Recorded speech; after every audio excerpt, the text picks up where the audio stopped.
So I'm sitting down with Audrey Walker, our Director of Youth Services and our After School program.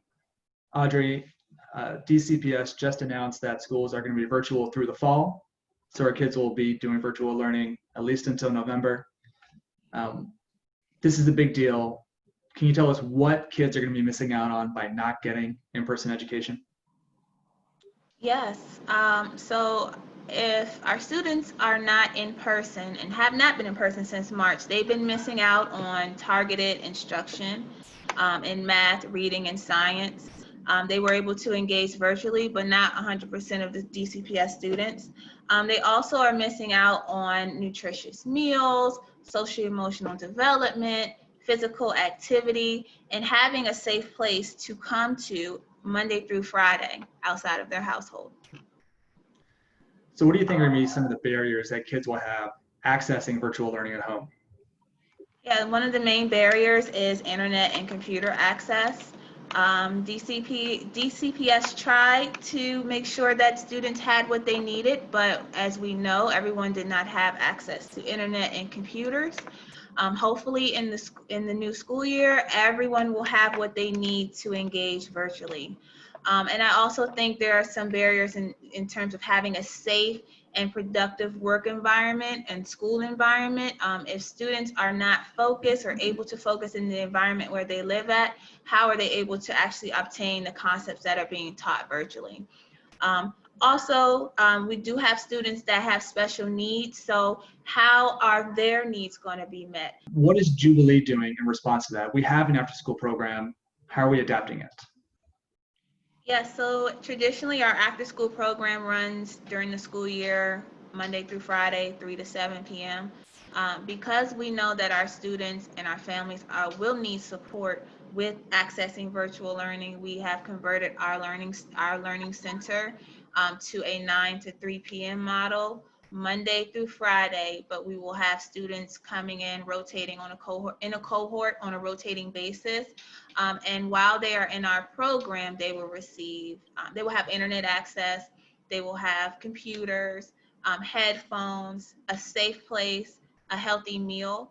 And we feel like this is important to supporting our families' abilities to kind of like get back to work, receive support with helping their students with learning.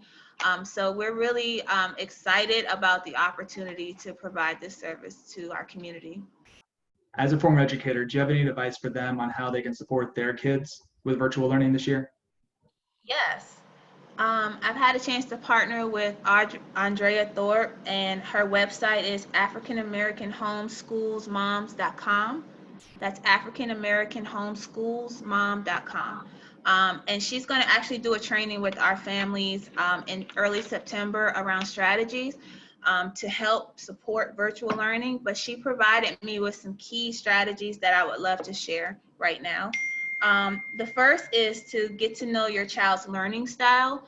It's important to, learn to understand how your child learns. Everyone does not learn the same. Some people learn with their hands, some people learn by watching, some people learn by doing. And so parents can educate themselves on what learning styles are and kind of like observe their child to find out what they are. And then also before children even sit down in front of the computer, making sure that they have some physical activity, they get their wiggles out, they're able to kind of like get that excess energy out so that they're able to focus. Similar to the school day, students go out for recess and they come back and they've gotten all that energy out and they're able to focus more. Same applies with at home. And then also kind of minimize distractions. And again, this is kind of like a barrier to accessing to this is a barrier to the equity in education, because a lot of our households don't have the space to minimize distractions. Some people live in apartments, some people have 5 or 6 siblings. How can you really concentrate on your work if you're distracted?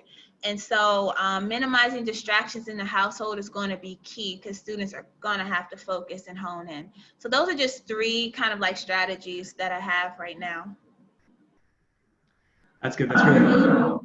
If anybody's watching at home and wants to support Jubilee and our programming for students, right now we're doing a back to school drive where we are raising money for technology and programs, laptops and tablets.